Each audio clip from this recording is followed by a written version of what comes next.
I saw a story this week on CNN about a minister in Gainesville, Florida, who has declared September 11th of this year Burn the Quran Day. Thank you for your reaction. That was mine. This guy is a minister at a non-denominational church called the Dove World Outreach Center.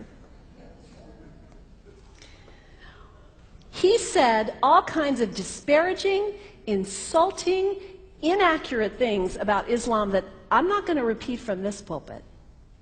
His message is about hate and fear, and I can assure you there is nothing in the Gospels, there is nothing in the teaching of Jesus Christ that says anything about burning the holy texts of other traditions. It is not there. The proposed burning of the Quran is obscene. It is not the work of peace. It is not the work of understanding. It is not the work of building bridges. It is insanity. Now, the good news is there are a lot of groups, a lot of churches, even the National Association of Evangelicals, who are condemning this action and urging the church to cancel their event. A conversation about God demands grace and openness, a willingness to learn, to have our own ideas challenged, our convictions questioned. These are the hallmarks of humility. When I was in seminary, I read from someone whose name is lost to me now, when you speak of God, your voice should shake a little. You know, Jesus had no time for religious know-it-alls. He saved some of his harshest criticism for church leaders, for the Pharisees, the religious leaders who were so certain about who was out and who was in, who was holy and unholy, clean and unclean. Jesus was forever taking all this religious certainty and turning it on its head. And we can only imagine what Jesus would have said about Pastor Terry Jones and his Burn the Quran campaign. I think he would say, this has got to stop.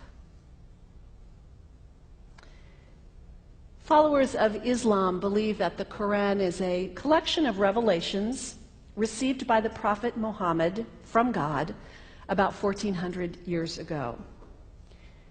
They believe that Muhammad was the last of a series of prophets and teachers and messengers that included Adam, Moses, Jesus, Abraham, all names revered by us as well. The word Islam means peaceful surrender to the will of God. The Quran was written at a time when the Muslim people were being driven from their homes, persecuted, and killed. The Old Testament was written at a time when Jewish people were being driven from their homes, persecuted, and killed.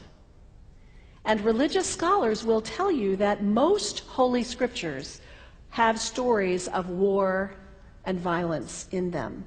Throughout history, most faiths have used these texts to justify violence. And if there's anyone in this room at this moment who's thinking that I've got it wrong, after church today, pull out your Bible and look up Psalm 137. And you'll see that our own text has passages that can make us uncomfortable. But also, like the Bible, the predominant message of the Quran is of peace and care and loving God, justice, care for the neighbor, care for the stranger. In the Bible, we have thou shalt not kill. In the Quran, we have whoever kills another, surely he is killing all of humanity. And whoever saves the life of another, surely he saves the lives of all humanity. These are words of peace, words of faith, words that could save the world if we would take them to heart. The second thing you can do, the next time someone sends you one of those emails demonizing Islam, delete it. Don't forward it. Don't participate in the stereotyping. Don't give in to your fear. It's okay to be a little afraid. We all have those emotions. Just don't give in to it. Don't sign on for it.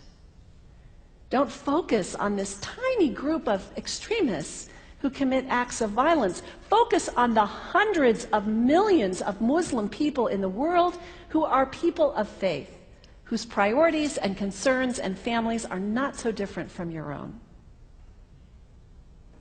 And third, when you think of Muslim people, think of individuals. Think of the professor at Ohio State. Think of the engineer at Honda. Think of the teacher at the elementary school down the street. When you think of Muslim people, remember those who died on 9/11, not the hijackers. There was only a handful of them. Remember Mohammed Sunhami Hamandi. He was born in Pakistan. He came to the United States as a small child with his parents. He played high school football. He went to college. He became a part-time ambulance driver. He died, this Muslim young man, on 9/11, trying to rescue people and save lives. When you think of Muslim people, remember Mohammed Salahuddin Cloudhurry. He was a waiter at Windows on the World, which was at the top of the World Trade Center. He died that day. His wife had their baby 2 days later. When you think of Muslim people, remember Rama Salih. She was a woman, 28 years old. Her neighbors described her as fun and outgoing and generous. And she died on American Airlines Flight 11, 7 months pregnant with her first child. Remember the founder of the Islamic Circle of North America, who worked in the World Trade Center and also died on September 11th. That same group now is giving away tens of thousands of copies of the Quran in response to the campaign about burning the Quran. In the language of their own tradition, they are spreading words of faith and peace and hope.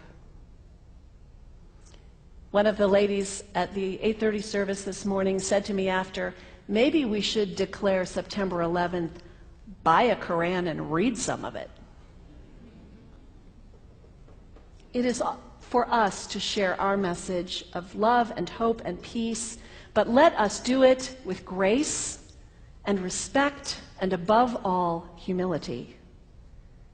God grant us, as individuals, as a nation, as Christians, the humility for this work.